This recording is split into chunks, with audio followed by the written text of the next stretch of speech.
I spoke with a Lowcountry man who believes he was reinfected and a doctor who says it's not easy to confirm.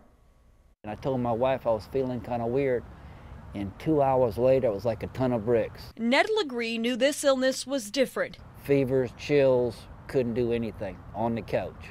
It was March. The virus was just then hitting the Palmetto State. Legree was one of its first targets.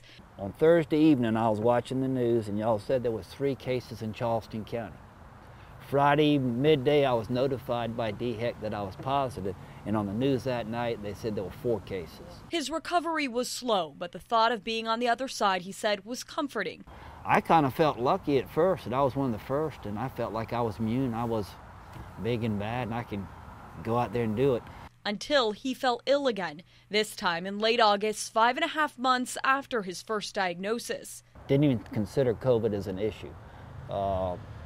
Got a virtual doctor's appointment. They gave me some antibiotics. Normally they work immediately. After 2 failed rounds of antibiotics, he tested positive for COVID. In both cases, he says there was one common denominator. The fatigue is almost indescribable. You don't even want to get up to go to the bathroom. Dr. Scott Curry with the Medical University of South Carolina says it's difficult to confirm reinfection. If you keep testing people that have had COVID before, you will find that tests stay positive for up to 5.5 months and counting. I'm certain it's going to end up being more than 6 when all is said and done.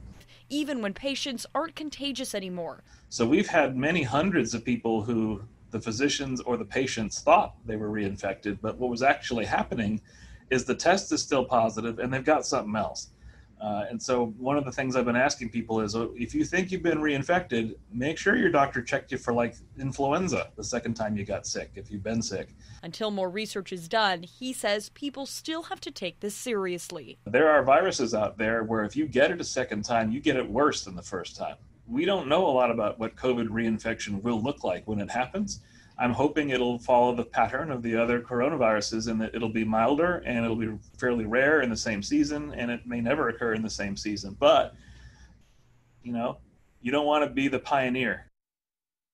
Besides the United States, there have been 4 other reinfection cases reported, including in Hong Kong, Belgium, the Netherlands, and Ecuador. Dr. Curry is currently reviewing Legree's case.